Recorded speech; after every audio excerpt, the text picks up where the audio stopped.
തമിഴ്നാട്ടിലെ ഹൈവേയിൽ ഒരു സാധാ തട്ടുകടയാണ് ഇട്ടത്. നമ്മുടെ നാട്ടിലൊന്നും ചിലപ്പോൾ ഇങ്ങനെ ഒരു തട്ടുകട കാണുകയില്ല. കാരണം ഹൈവേയിൽ അവരുടെ വീടാണ്, അവരുടെ സ്വന്തം വീടാണ്. അവർ ഈ നാട്ടുകാർ തന്നെയാണ്.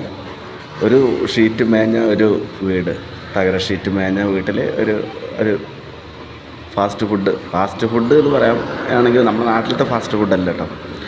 നമ്മുടെ നാട്ടിൽ ഫാസ്റ്റ് ഫുഡ് എന്ന് പറഞ്ഞാൽ പൊറോട്ട, ചിക്കൻ പൊരിച്ചത്, ഇങ്ങനെയൊക്കെയുള്ള ഇതല്ലേ, പിന്നെ ഷവർമ്മ, അങ്ങനെയൊക്കെയുള്ള സംഗതിയല്ലേ. ഈ ഫാസ്റ്റ് ഫുഡ് എന്ന് പറഞ്ഞാൽ ഇഡ്ഡലി, ചപ്പാത്തി, ദോശ, നല്ല ചമ്മന്തികൾ, ചട്നികൾ, സാമ്പാർ, ഇതൊക്കെയാണ്. സത്യത്തിൽ രാത്രി ഭക്ഷണം ഇങ്ങനത്തെ ഭക്ഷണമാണ് നല്ലത്. അല്ലാതെ വറുത്തതും പൊരിച്ചതും കഴിച്ച് ശരീരം നാശാക്കേണ്ട ഒരാവശ്യമില്ല. ഞങ്ങളിവിടെ ഭക്ഷണം മേടിക്കാൻ വന്നതാണ്. അവയ്ക്ക് ഒരു കൗതുകം തോന്നി വീഡിയോ എടുത്താണ്. അവരൊരു കുടുംബത്തോടെ കൂടെ, ആ സ്ത്രീയുടെ ഹസ്ബൻഡാണത്, കുട്ടികളത് അവിടെ കളിക്കുന്നുണ്ട്. അവർ കുടുംബമായിട്ടാണ് ആ തട്ടുകട നടത്തുന്നത്.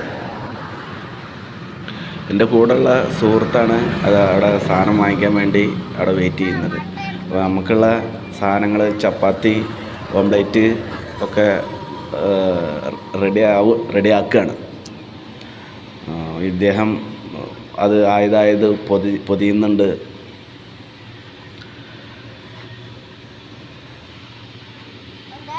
പിന്നെ ഇവിടെ വേറൊരു സ്പെഷ്യൽ ഐറ്റംസ് ഉണ്ട് കേട്ടോ.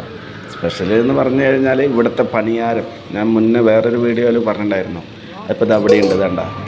ഇതെന്ന് വെച്ചാൽ ഇഡ്ഡലിക്കോ അല്ലെങ്കിൽ ദോശയ്ക്കോ ഉള്ള അതേ മാവ് തന്നെ. അതേ മാവ് നമ്മുടെ അപ്പച്ചട്ടിയിൽ എണ്ണ ഒഴിച്ച് ചുട്ടെടുത്താൽ അത് പണിയാരായി. അത് ഈ ഇഡ്ഡലി കഴിക്കുന്ന അതേമാതിരി തന്നെ, പക്ഷേ എണ്ണയിൽ പൊരിച്ചതിൻ്റെ ഒരു ടേസ്റ്റും കൂടി ഉണ്ടാവും. അപ്പോൾ ഞങ്ങൾക്കുള്ള സാധനങ്ങളൊക്കെ റെഡിയായി. പുള്ളിക്കാരൻ പൊതിയാണ്. അപ്പോൾ പണിയാരം കണ്ടപ്പോൾ അതും കൂടെ ഒരു 10-20 ഉറുപ്പ്യക്ക് വാങ്ങിച്ചു. അപ്പോൾ അതാ പുള്ളി പൊതിയണതിൻ്റെ ഇടയിൽ ഒരെണ്ണം ചാടിപ്പോയി നിലത്ത്. അപ്പോൾ ഞാൻ പറഞ്ഞു അത് വേണ്ട, വിട്ടേക്ക്, കുഴപ്പമൊന്നുമില്ല.